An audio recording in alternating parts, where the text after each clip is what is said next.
നമസ്കാരം കൂട്ടുകാരെ, നമുക്ക് എക്സാം സെക്ഷനിലെ രണ്ടാമത്തെ പാർട്ടിലേക്ക് പോകാം അല്ലേ. നമ്മൾ കഴിഞ്ഞ പാർട്ടിൽ എന്താ പഠിച്ചേ? റൈറ്റിംഗ് സെക്ഷനാണ് തുടങ്ങിയത്. റൈറ്റിംഗ് സെക്ഷനിൽ നോട്ടീസ് റൈറ്റിംഗ് പഠിച്ചു അല്ലേ, സൂചനാ ലേഖൻ പഠിച്ചു. ഇന്ന് നമുക്ക് വളരെ ഇമ്പോർട്ടൻ്റ് ആയിട്ടുള്ള സെക്കൻഡ് റൈറ്റിംഗ് സെക്ഷനിലേക്ക് പോകാം, അതായത് ലെറ്റർ റൈറ്റിംഗ്. ലെറ്റർ റൈറ്റിംഗ് ആകുമ്പം നമുക്ക് രണ്ട് തരത്തിലുള്ള ലെറ്റർ റൈറ്റിംഗ് വരാറുണ്ടല്ലേ. എങ്ങനത്തെയൊക്കെ ലെറ്റർ റൈറ്റിംഗാ? ഇംഗ്ലീഷിൽ എല്ലാവർക്കും അറിയാം, ഫോർമൽ ലെറ്ററും ഇൻഫോർമൽ ലെറ്ററും. ഹിന്ദിയിൽ എങ്ങനെ പറയാം? ഔപചാരിക് പത്ര ഓർ അനൗപചാരിക് പത്ര. ഇന്ന് നമുക്ക് എന്താണ് ചെയ്യേണ്ടത്? ഔപചാരിക് പത്ര എങ്ങനെ എഴുതാം എന്ന് നോക്കാം. അതായത് ഫോർമൽ ലെറ്റർ എങ്ങനെയാണ് എഴുതേണ്ടതെന്ന് നമുക്കിന്ന് പഠിക്കാം. ഓക്കെ, ഫോർമൽ ലെറ്റർ എഴുതേണ്ട എങ്ങനെയാണ്? ഔപചാരിക് പത്ര. ഔപചാരിക് പത്രയിൽ എന്താണ് എഴുതുക? ആർക്കാണ് ഔപചാരിക് പത്രം എഴുതുക? അറിയാമോ?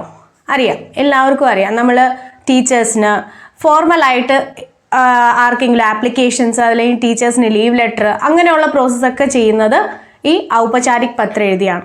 ഈ ഔപചാരിക് പത്രത്തിൽ നിങ്ങൾ എന്തൊക്കെ എഴുതാം? കഥ എഴുതാൻ പറ്റുമോ? ഇല്ല അല്ലേ. വാരി വലിച്ചുള്ള കാര്യങ്ങളൊന്നും എഴുതാൻ പാടില്ല. ടു ദ പോയിന്റ് ആയിട്ട് കാര്യങ്ങൾ പ്രസൻറ്റ് ചെയ്യുന്നതാണ് നമ്മൾ ഔപചാരിക് പത്രത്തിൽ ചെയ്യാം. ഓക്കെ, അപ്പോൾ ഔപചാരിക് പത്രത്തിൽ നമ്മൾ നേരത്തെ പറഞ്ഞ പോലെ സൂചനാലേഖനിൽ നമ്മൾ പറഞ്ഞു നമ്മുടെ ആ ഫോർമാറ്റ് അറിഞ്ഞിരിക്കണം അല്ലേ. ഫോർമാറ്റ് അറിഞ്ഞിരുന്നാൽ തന്നെ പാതി മാർക്ക് കിട്ടുന്നു. സെയിം നമ്മൾ റൈറ്റിംഗ് സെക്ഷനിലെ എല്ലാത്തിൻ്റെയും ഫോർമാറ്റ് അറിഞ്ഞിരിക്കണം. അപ്പോൾ ഈ പത്രലേഖനിൽ ഔപചാരിക് പത്രം ഫോർമൽ ലെറ്ററിൻ്റെ നമുക്ക് പാറ്റേൺ നോക്കാം, അതായത് ഫോർമാറ്റ് നോക്കാം. ഫസ്റ്റ് ഓഫ് ഓൾ നമ്മൾ എന്ത് എഴുതും? ഇംഗ്ലീഷിൽ നമുക്കറിയാം ടു അഡ്രസ്സ് എഴുതും. ടു അഡ്രസ്സിന് നമ്മൾ ആദ്യം തന്നെ അറിഞ്ഞിരിക്കേണ്ടത് ഈ ടു, നമുക്ക് ഇംഗ്ലീഷിലെല്ലാം അറിയാം. ടു എഴുതണം, സബ്ജക്റ്റ് എഴുതണം, ഡേറ്റ് എഴുതണം, ഇതൊക്കെ നമുക്കറിയാം. പക്ഷേ ഇതിൻ്റെയൊക്കെ ഹിന്ദിയാണ് നമുക്കറിയാൻ മേലാത്തത്. അപ്പം നമ്മൾ ആദ്യം അത് പരിചയപ്പെടാം. ഫസ്റ്റ് ഓഫ് ഓൾ ടൂവിന് എന്താ പറയുക? സേവാമേ. ടു അഡ്രസ്സ് എഴുതുന്നതിൽ എന്താ പറയുക? ടു എഴുതിയിട്ട് നമ്മൾ കോമ ഇട്ടിട്ട് താഴോട്ടാണ് അഡ്രസ്സ് എഴുതുക. അപ്പം അവിടെ എഴുതേണ്ടത് സേവാമേ എന്നെഴുതി ഒരു ചെറിയ കോമ ഇട്ട് താഴോട്ട് നമ്മൾ ആർക്കാണോ ലെറ്റർ അയക്കുന്ന ആ ഡെസിഗ്നേഷൻ എഴുതണം. ടു ദ പ്രിൻസിപ്പൽ ആണെങ്കിൽ പ്രിൻസിപ്പൽ, അങ്ങനെ എഴുതിയിട്ട് വേണം സ്കൂളിൻ്റെ അഡ്രസ്സ് എഴുതാൻ. അല്ലാതെ ടു സ്കൂളിൻ്റെ പേര് ഒരിക്കലും എഴുതരുത്. സ്കൂൾ വന്ന് ഒരിക്കലും ലെറ്റർ കൈപ്പറ്റാൻ പറ്റില്ല. ആ ആർക്കാണോ എഴുതേണ്ടത് ആളുടെ ഡെസിഗ്നേഷൻ അല്ലെങ്കിൽ പേര് വെച്ചിട്ട് വേണം ലെറ്റർ ഉറപ്പായിട്ടും എഴുതാൻ അഡ്രസ്സ് എഴുതുമ്പോൾ. ഓക്കെ, സേവാമേ അഡ്രസ്സ് എഴുതുക. Then leave one line. ഞാൻ നേരത്തെയും പറഞ്ഞു, സൂചനാലേഖനിലും പറഞ്ഞു, നമ്മൾ വൃത്തിയായിട്ട് എന്തെഴുതുമ്പോഴും പ്രസൻറ്റ് ചെയ്യുന്നത് നീറ്റായിട്ടാണോ പ്രസൻറ്റ് ചെയ്യണം. അപ്പം ടു അഡ്രസ്സ് എഴുതി, ലീവ് വൺ ലൈൻ. ഈ ടു അഡ്രസ്സ് എഴുതേണ്ട എവിടെയാണ്? ലെഫ്റ്റ് സൈഡിലാണ്. ലെഫ്റ്റ് സൈഡിൽ എഴുതണം. ടു അഡ്രസ്സ് എഴുതുക. ദെൻ ടു സേവാമേ എഴുതി, അഡ്രസ്സ് എഴുതി, leave one line. Then write date.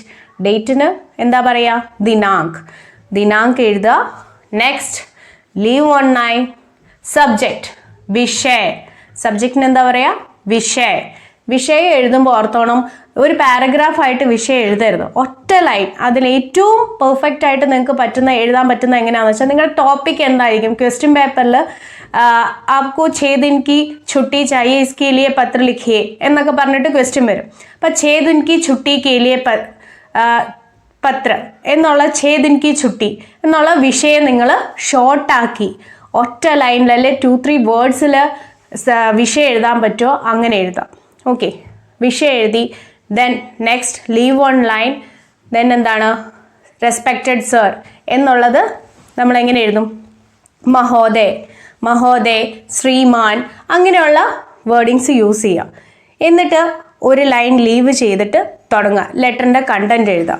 Content എഴുതുമ്പോൾ എപ്പോഴും ഓർത്തോണം, ഫസ്റ്റ് ലൈനും ലാസ്റ്റ് ലൈനും ഭയങ്കര അട്രാക്റ്റീവായിട്ട് വേണം എഴുതാൻ. ആ തുടക്കവും അവസാനവും അട്രാക്റ്റീവ് ആവണം എപ്പോഴും ലെറ്ററിൻ്റെ. അപ്പം തുടക്കം നമുക്ക് എപ്പോഴും സവിനയ നിവേദൻ ഹാക്കി, ഞങ്ങൾ നിവേദൻ ഹാക്കി എന്ന് പറഞ്ഞിട്ട് നമ്മുടെ എന്താണോ വിഷയം അത് പ്രസൻറ്റ് ചെയ്യാം. സവിനയ് നിവേദൻ ഹാക്കി എന്ന് പറഞ്ഞ് തുടങ്ങുക. അതുപോലെ നമ്മൾ വിഷയം എഴുതി കൺക്ലൂഡ് ചെയ്യുന്ന ഒരു പാരഗ്രാഫായിട്ട് വേണം.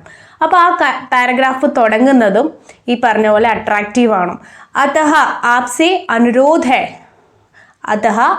അനുരോധ് ഹേ കി, ഇതുപോലെ എനിക്ക് ലീവ് തരും എന്നുള്ള കാര്യം. മുझे 6 दिन की छुट्टी प्रदान करेंगे, अतः आपसे अनुरोध है कि അതഹ ആപ്സെ അനുരോധ് ഹേ കി. ഈ ഒരു വേർഡിങ്സ്, ഇങ്ങനെയുള്ള അട്രാക്റ്റീവ് ആയിട്ടുള്ള വേർഡിങ്സ്, ഫ്രേസസ് നിങ്ങൾ പഠിച്ചു വെക്കും. അപ്പോൾ നിങ്ങൾക്ക് ലെറ്റർ എഴുതാൻ വളരെ സിമ്പിളായിരിക്കും.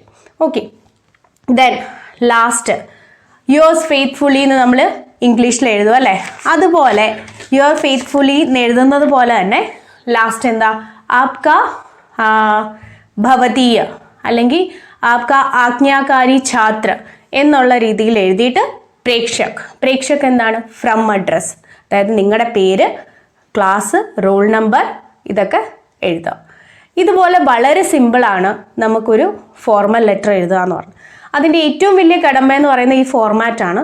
അത് ഇതുപോലെ പ്രസൻറ്റ് ചെയ്താൽ ഉറപ്പായിട്ടും നിങ്ങൾക്ക് നല്ലതുപോലെ 5 മാർക്സ് ആണെങ്കിൽ 5 മാർക്സും നിങ്ങൾക്ക് ലെറ്ററിന് കിട്ടും. അല്ലെങ്കിൽ ഫോർമാറ്റ് കറക്റ്റായിട്ട് എഴുതുക, നിങ്ങൾക്ക് ആ കണ്ടൻറ്റ് എഴുതാൻ വൃത്തിയായിട്ട് അറിയത്തില്ല എങ്കിൽ പോലും നിങ്ങൾക്ക് 2 മാർക്സ് അല്ല 2.5 മാർക്സ് ഈ ഒരു പാറ്റേണിന് കിട്ടും, ഒരു ഫോർമാറ്റിന് കിട്ടും.